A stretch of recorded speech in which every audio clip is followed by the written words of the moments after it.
ईश्वर साहू अपना प्रश्न ले। जी अध्यक्ष महोदय, प्रश्नों का जवाब तो लगभग आया हुआ है। मेरा प्रश्न है, पूरा प्रश्न, मुरम परिवहन की अनुमति देने के पूर्व जिस ग्राम व खसरा नंबर की अनुमति प्रदान की गई है उस स्थल का भौतिक स्थिति का निरीक्षण किस अधिकारी द्वारा किया गया और किस अधिकारी के निरीक्षण पश्चात अनुमति दिया गया?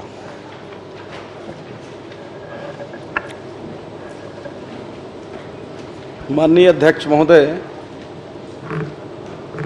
विभिन्न स्थानों पर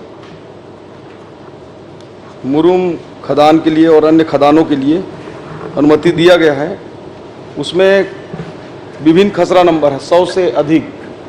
तो सभी का पूछ रहे हैं या फिर कोई विशेष स्पेसिफिक कोई ऐसा माइंस है उसका? सभापति महोदय, अध्यक्ष महोदय, मैंने ये पूछा है कि आपने अनुमति तो दिया परिवहन का, मगर कहीं ना कहीं आप नोट शीट चलाए होंगे या उनका नियमावली होगा किस अधिकारी के अनुमति से, किस किस विभाग के अधिकारी के अनुमति से आपने, वो तो सीधा सा प्रश्न है। अनुमति देने के पहले आपका नियमावली होगा, तो वही तो मैं प्रश्न करना चाह रहा हूँ अध्यक्ष महोदय। माननीय अध्यक्ष महोदय, उसमें पहले तो जमीन का चिन्हांकन होता है, ग्राम सभा का प्रस्ताव, फिर आरआई पटवारी उसको देते हैं, फिर वो माइनिंग विभाग के पास जाता है, तो उसको माइनिंग इंस्पेक्टर भौतिक रूप से फील्ड में उसको देखता है। इसके बाद वो सत्यापित करता है कि वो ज़मीन माइंस देने लायक है या नहीं है, ये माइनिंग इंस्पेक्टर करता है। अध्यक्ष महोदय जी, मंत्री जी ने गलत जवाब दे रहा है शायद उनको, पर मैं ये कहना चाहूँगा कि आपने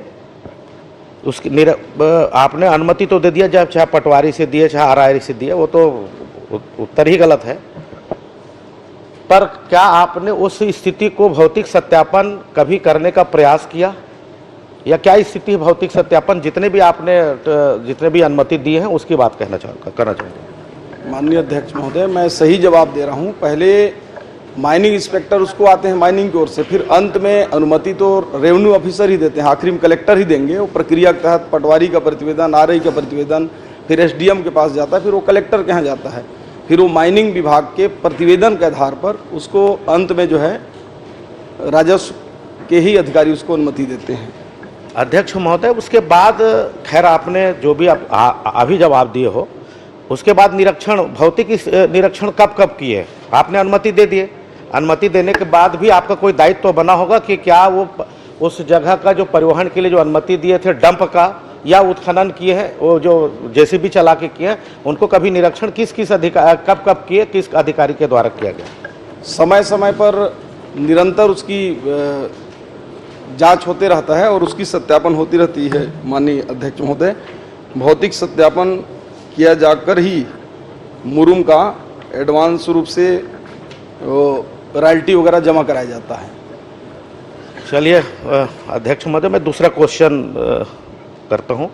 जिन लोगों से अवैध मुरुम उत्खनन हेतु समझौता राशि वसूली की गई है, आपने उनको राशि का भी उल्लेख किए हैं कि ये इतना रुपए हमने वसूला है।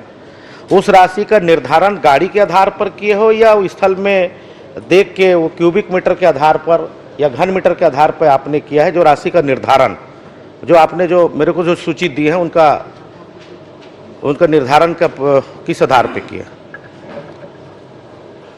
माननीय अध्यक्ष महोदय, राशि का निर्धारण उसके मात्रा के अनुसार किया जाता है। वैसे अमूमन इसके मानक घन मीटर ही होते हैं, लेकिन रैंडमली क्या होता है, जैसे अपन एक ट्रैक्टर है तो उसको 3 घन मीटर मान लिया, एक एग्जाम्पल ऐसे, तो एक क्राइटेरिया होता है, उसको मानक घन मीटर है।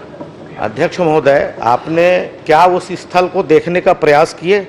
चलो आपने उस गाड़ी को रेंडम तो मान लिए कि आप एक हाईवा को आपने पकड़ लिया, क्या उस जगह में जाने के बाद कितने क्यूबिक, कितना घन मीटर आपने उत्खनन किए हैं, कभी देख के किए हैं? या अगर आप आज उस स्थल को देख के अगर अनुमति के विपरीत अगर वो उत्खनन किया होगा, उसका आप जांच कराएंगे क्या?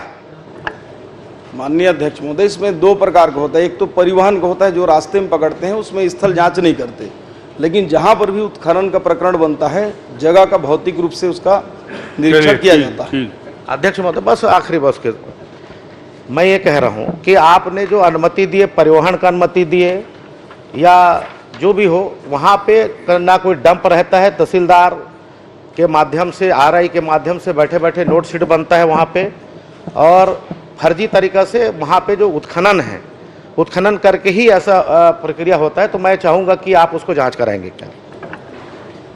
कोई विशेष प्रकरण बता देंगे? माननीय सुलेखा अध्यक्ष वाले- महोदय, वही कोई स्पेसिफिक प्रकरण चलिए, तो आप बताइए। विशेष ठीक, बता- निश्चित रूप से उसको बालेश्वर देख साहू पाएंगे। जी।